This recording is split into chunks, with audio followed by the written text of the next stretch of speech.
4.1 Introduction. Dr. Mahima was an academic counselor at one of the IGNOU study centers in Delhi. And today she had invited her friend Dr. Anjali, who was a forensic psychologist, to interact with the learners of BAPCH. Let us look at their conversation. Dr. Mahima: hello learners. Learners, in unison: hello ma'am. Dr. Mahima: well, it gives me a great pleasure to introduce you to the speaker for today, Dr. Anjali, who is a forensic psychologist, and today she will speak on criminal psychology. I welcome Dr. Anjali and request her to please address our learners. Dr. Anjali: so dear learners, you are well aware of what is forensic psychology, right? Learners: yes ma'am. Dr. Anjali: so can anyone tell me what is forensic psychology? Salman: ma'am, we can describe forensic psychology as application of principles of psychology to legal system. Dr. Anjali: that's right. And forensic psychologists advises judges, lawyers and other persons in legal system.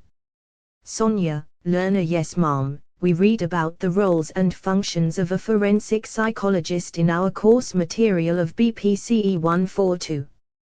Dr. Anjali, smiling: I am happy that I am addressing a well-read audience. Did you read about criminal psychology as well? Navjio: learner: ma'am, criminal psychology is one of the subspecialities forensic psychology. Sophia: learner: but ma'am, what exactly is criminal psychology? Dr. Anjali: well, as one of you mentioned, criminal psychology is one of the subspecialities under forensic psychology, which is a broader field, and it can be described as applications of principles of psychology to understand a crime, the criminal, and to an extent the victim, as well as the entire situation that led to the criminal behavior.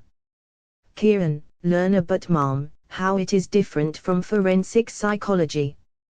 Dr. Anjali: as we can see from the definition of forensic psychology, the focus is on the legal system, whereas, in criminal psychology, the focus is on understanding the crime and criminal behavior. And Dr. Anjali continues with her talk on criminal psychology. From the above conversation, you must have developed some idea about criminal psychology. Let us discuss further on this topic. In the very first block of this course, we discussed about forensic psychology. Yet another field that is relevant in this context is that of criminal psychology.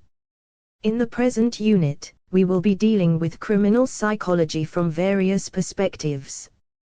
We will present definitions related to criminal psychology, what it is, and look at criminal psychology from a historical perspective. We will discuss the nature and scope of criminal psychology and discuss the relationship between criminal psychology and other related disciplines. We will present the functions and roles of criminal psychologist. 4.2 Nature and scope of criminal psychology. The word criminal originates from the French word criminal, meaning criminal, despicable, etc., and it directly rises from the Latin word criminalis, pertaining to crime. The word psychology is a combination of two words, viz., psyche and logos, that is, psyche means mind and logos means the study of. Thus, psychology means the study of the mind and criminal psychology means the study of the criminal mind.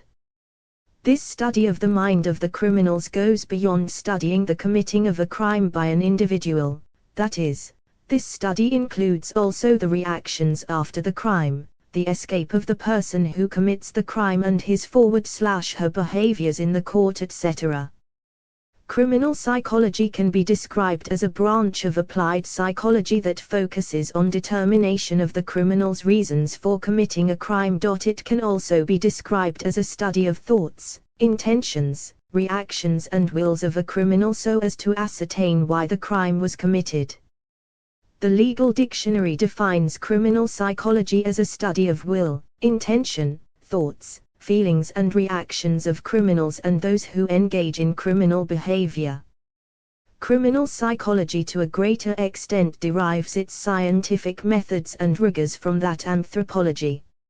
However, it uses psychological principles, techniques and knowledge in the process of investigation so that both crime and the criminal behaviors are understood relatively in greater depth.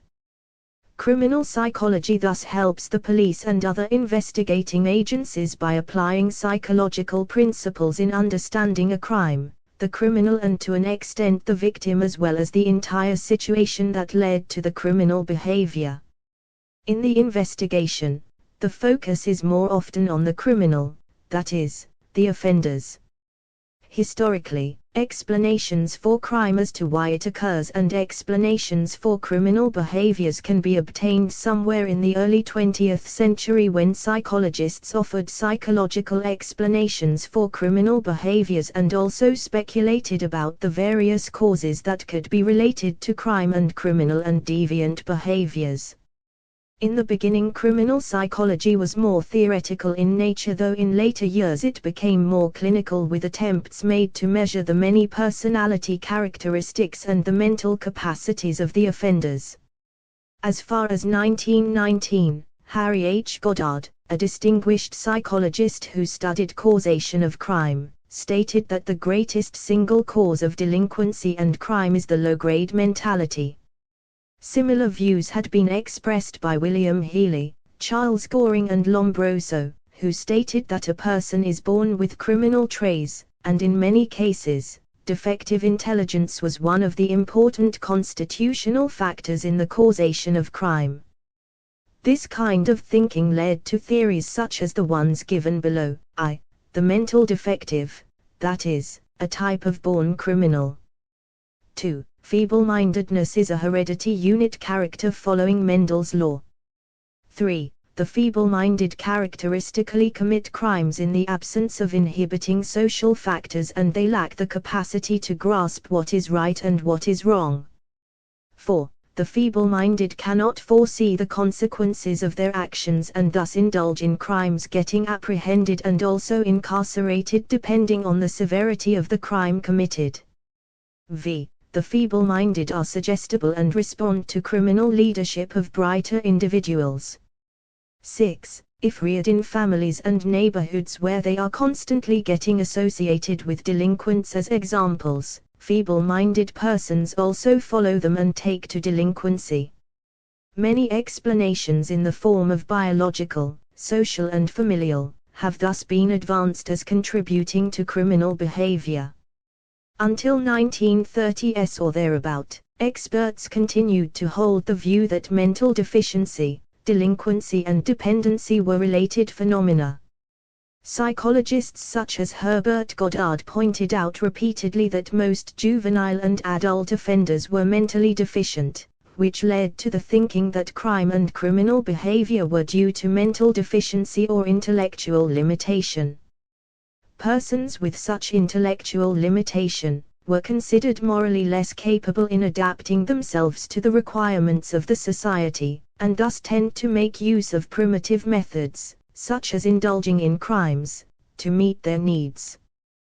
These explanations and conclusions, however, did not get the support in the present-day context, as psychologists and social scientists found that many social and economic factors, cultural conditions, and socialization processes do play very important role in crime and criminal behavior.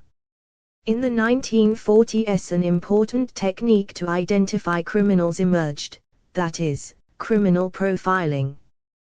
This was an important development that took place in criminal psychology, and is attributed to Walter C. Langer, a well-known psychiatrist who was asked to draw up a profile of Adolf Hitler, and he did show Hitler as being both a neurotic and a schizophrenic. Following all these developments, came forensic psychology, which had its origin in the works of Hugo Munsterberg, followed by McKean Cattell, who studied the psychology of testimony. As of today, when one considers the status of criminal psychology, one needs to recognize that crime has become a perpetual element of the society, and hence it is a big challenge to prevent crime and criminals in the society. Laws alone cannot deter crimes from occurring, It is therefore necessary to understand all aspects of crime and criminals, which criminal psychology has as its main aim. Some of the important queries that arise in this regard include: how does a criminal's mind work, and what is the cause behind the crime? Why do crimes happen? These queries could be answered by both criminology and criminal psychology, as criminology deals with the various factors in the society and criminal psychology deals with thoughts and behaviors of criminals and puts forward theories related to crime and criminal behavior.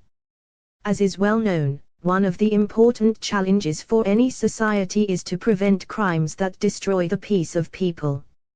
It is also well known that law or punishment alone cannot help prevent or reduce crime in the society. To prevent crime and criminals, it is important to have a thorough knowledge of the causes that lead to crime and criminality. Also, it is important to understand how a criminal mind works so that one could try and change the mental framework or take such measures that could offset the consequences of the action by criminal mind. Criminals are of two types, viz., psychopaths and sociopaths, with the former referring to high criminal tendencies and the latter referring to emotionally imbalanced persons. In addition, these persons also experience economic, social and family problems. Instead of using lawful and appropriate behaviors to solve the problems, they resort to deviant and criminal behaviors to overcome the problem.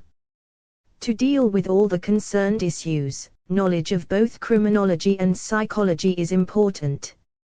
Crime is an act forbidden by law, and requires an action by a human to commit the crime, actus reus, and this human, person, concerned must also have an intention to commit the crime, mens rea.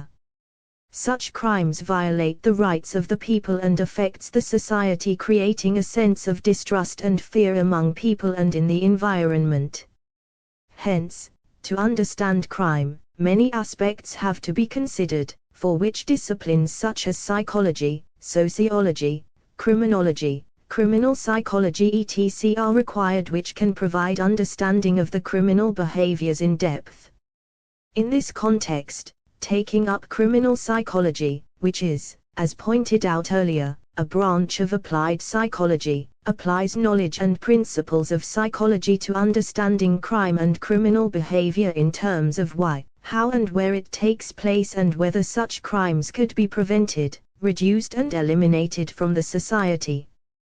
Despite efforts to define criminal psychology, there is until now no specific definition except one, that is, criminal psychology is a branch of applied psychology which is concerned with the collection, examination and presentation of evidence for judicial purposes. To elaborate on the scope of criminal psychology, it involves evaluation that is carried out with the help of psychological tests and interview if the person accused of a crime, criminal, is capable of standing the trial in a court of law, in terms of his mental capacity, understanding and mental state. A criminal psychologist plays an important role in helping the courts, the judges and other law enforcement personnel in arriving at a proper decision regarding the accused, such as if he/she in fact had committed the crime, if so the motive behind the same as well as other details of the person. Criminal psychologists are also involved in the evaluation of the eyewitnesses in regard to the credibility, veracity and reliability of their statements about what they witnessed at the crime scene etc. Often action researches are conducted in criminal psychology so as to help the judges and the courts to decide in the most competent and justified manner about a case. Criminal psychology has actuarial scope too, in that the experts in criminal psychology use statistics such as probability of a crime taking place at a certain place or the probability of a criminal striking again or reoffending. Another important scope is one of advisory, wherein the criminal psychologist gives suggestions and advice to police personnel involved in investigation. They also help judges to understand the behaviors of an accused or offender and deliver accurate justice. 4.2.1 Role and functions of a criminal psychologist. One of the important roles of a criminal psychologist is to study the behaviors and thoughts of criminals. In many ways, criminal psychologist and forensic psychologist perform almost similar roles, and thus quite often the two terms are interchangeable.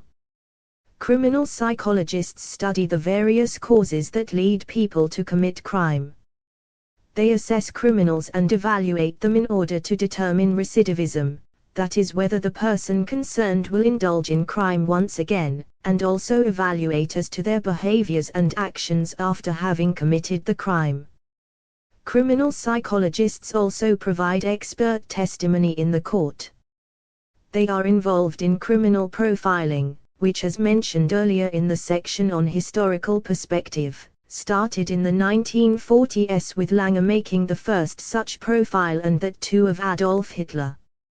Criminal profiling helps the police and the investigators to identify the criminal concerned and apprehend him/her. Criminal psychologists also take up psychological assessment and counseling people who have committed a crime, so that similar or even newer crimes may be prevented. They also are involved in studying the hackers, internet predators, and help computer experts in investigating frauds online. Criminal psychologists interview people, work out in detail an offender's life history, and help the law enforcement in both investigating crime and apprehending the criminal. Professor Lionel Howard, who is considered to be the father of criminal psychology, categorized the functions into the following: 1. Clinical functions. This involves assessing a person to provide a clinical judgment. For this they use assessment tools, such as personality tests, psychometric tools, interview etc., and inform the police and the court whether the individual is capable to stand trial and whether he/she suffers from any mental illness that renders him/her incapable of understanding what is going on in the court proceedings. 2. Experimental functions. These are research functions, involving tests of varied types. Using tests and research materials, the criminal psychologists inform the courts about the credibility and veracity of the statements given by the defendant, victim, and the eyewitnesses. For example, whether the response of the person involves false memory, whether the eyewitness statements are credible, etc. 3. Actuarial functions. Criminal psychologists use statistics to present a case to the court and to the police. For example, they provide the occurrence of probability of an event such as murder, rape, or burglary, and even may indicate whether the offender will repeat offending after release from jail, etc. 4. Advisory function. The criminal psychologist gives advice to the police regarding how to proceed with the investigation, and what are all the best methods to conduct interview with a suspect, and advises the police and the court how an offender will act after committing an offense. 5. Crime analysis. Taking into consideration the victim's statement and report, as well as inferring from the crime scene, the criminal psychologist analyzes the behavior of the offender in the specific situation and compares these information and the profile of the offender across different recorded similar crimes in the database. This analysis helps the police officers and the investigating team to identify the criminal and also consider the probabilities of the same person committing a crime in a typical geographical location. Criminal psychologists collect reliable and accurate information through interviewing offenders and witnesses as well as the victims. They are skilled in conducting interviews of children, adolescents, and adults about the case, using different approach and extract useful information. Criminal psychologists also use the worked-out offender profile to determine the most appropriate approach towards solving the crime. The criminal psychologist not only helps the police to apprehend a criminal, but also helps the government and its competent organs to take steps to prevent the offenders from recommitting a crime and getting them rehabilitated back in the society. A criminal psychologist performs many roles and functions, including carrying out research, treating the accused or the offender, advising parole boards, intervening clinically to modify the offender's behavior, appear in court as expert witness, serve and advise in mental health tribunals and use statistical analysis for offender profiling. 4.2.2 Criminal psychology and related disciplines. Let us now discuss about relationship of criminal psychology with other disciplines. Criminal psychology and criminology. While criminology studies the causes of crime, criminal psychology studies thoughts, feelings and behaviors of criminals. Also, criminology finds out and presents measures to prevent and control crime in the society based on the study of causes of crime. Criminal psychology, on the other hand, focuses on what makes a person commit the crime and the typical personality that such persons have, and creates a profile of such people so as to even predict the kind of persons would commit a certain crime, etc.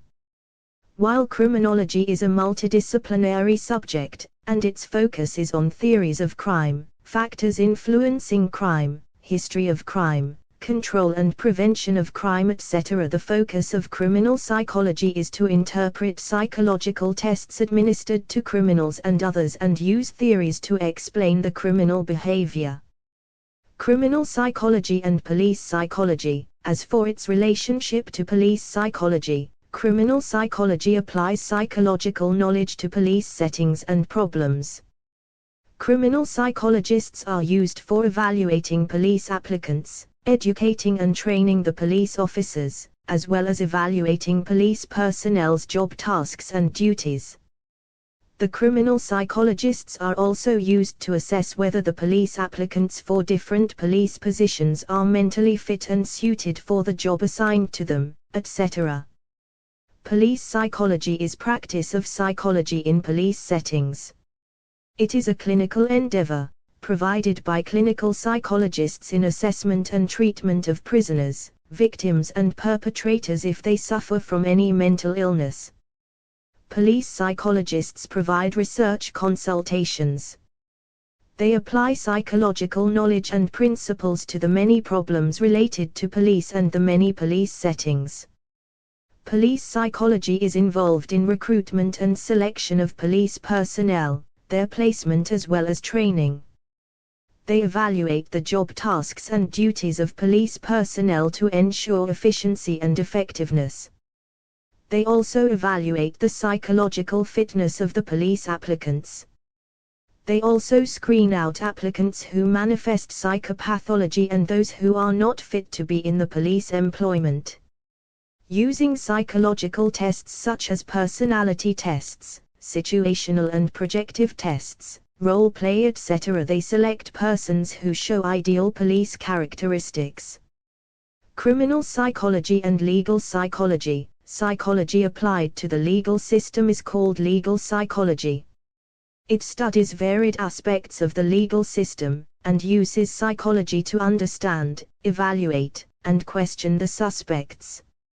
It also evaluates jury candidates, in countries which have the jury system, as well as those who investigate crimes and crime scenes, forensic investigation and other legally related situations.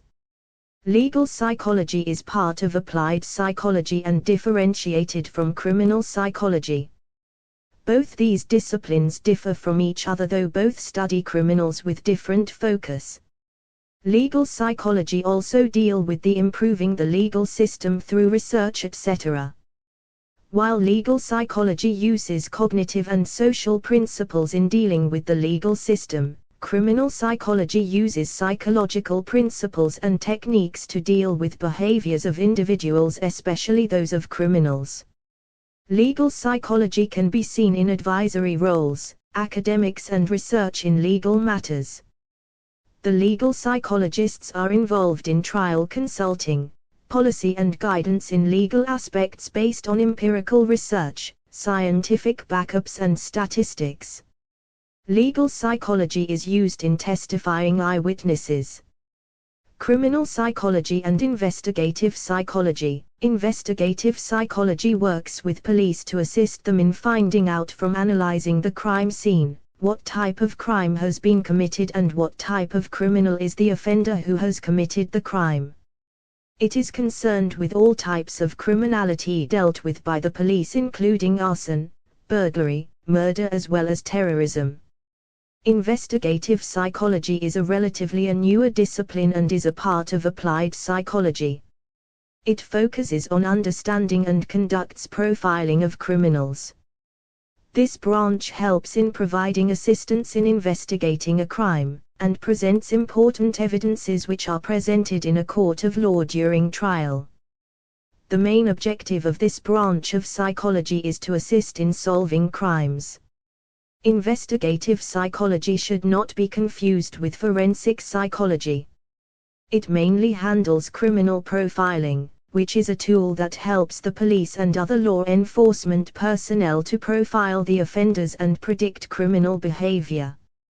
Investigative psychology examines and analyzes criminal styles and patterns to arrive at the criminal's thinking and other personality characteristic traits.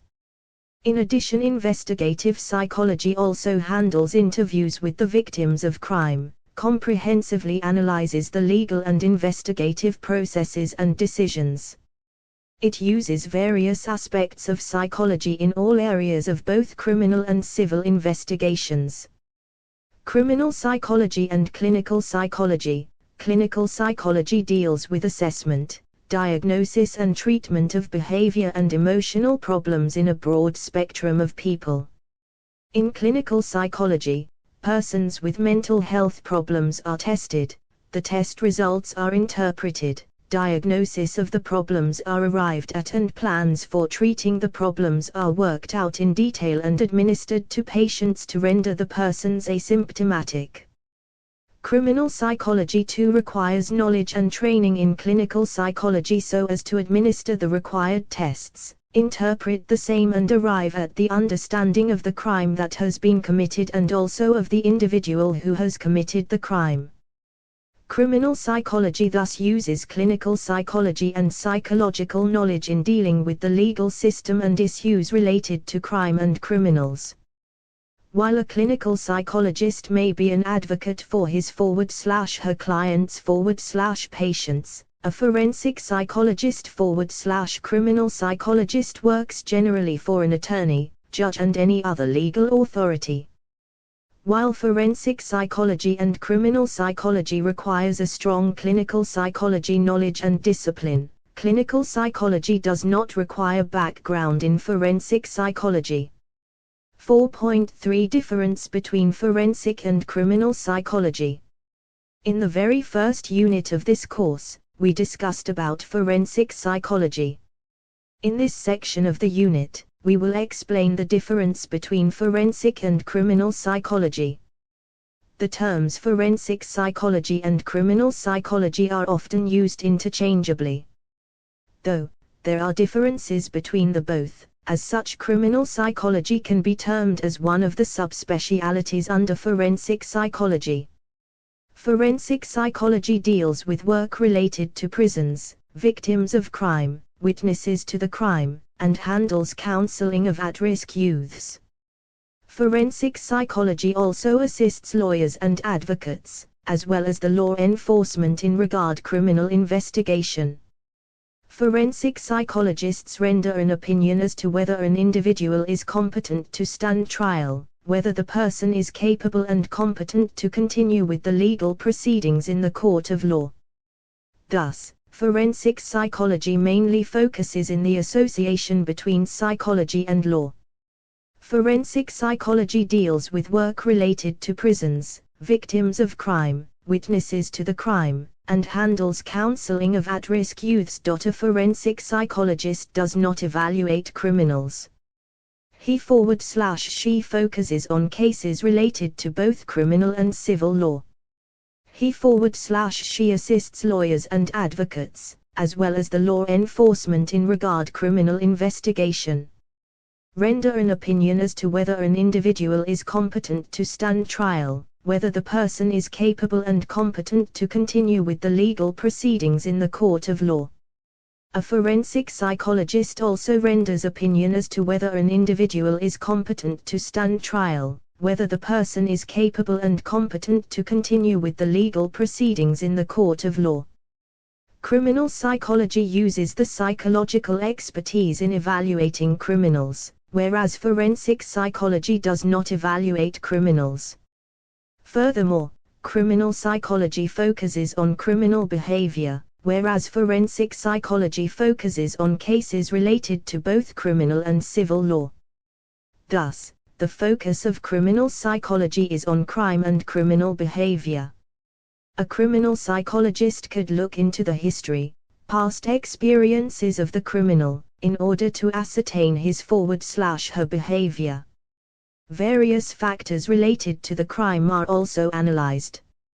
Further, criminal psychologists are also involved in ascertaining the progress of the offender when he/she has been sentenced or after a treatment plan is assigned to him/her.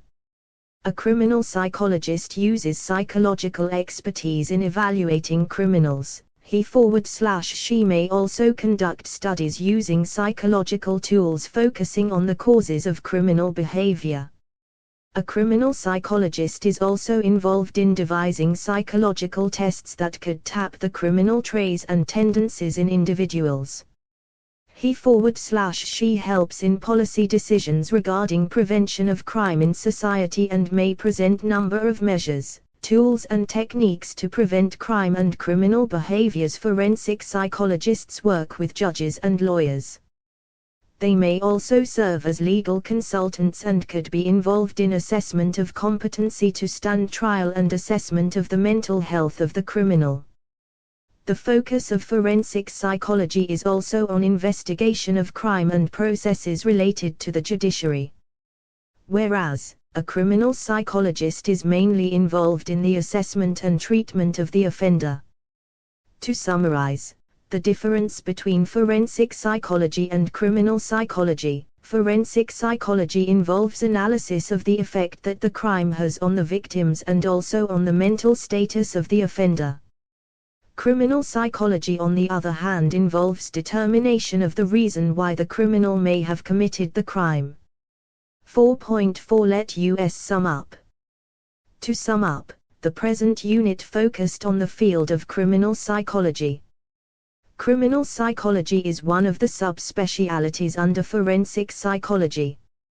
Criminal psychology can be described as a branch of applied psychology that focuses on determination of the criminal's reasons for committing a crime. It can also be described as a study of thoughts, intentions, reactions and wills of a criminal so as to ascertain why the crime was committed. The word criminal originates from the French word criminal, meaning criminal, despicable, etc., and it directly rises from the Latin word criminalis, pertaining to crime. The word psychology is a combination of two words, viz., psyche and logos, that is, psyche means mind and logos means the study of.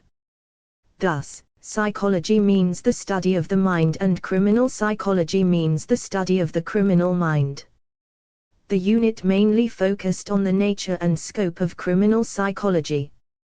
The roles and functions of a criminal psychologist were also highlighted. The unit further discussed about how criminal psychology can be related to other fields.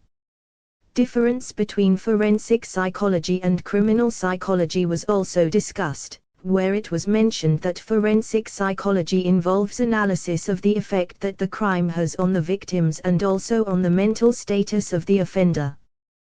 Criminal psychology, on the other hand, involves determination of the reason why the criminal may have committed the crime.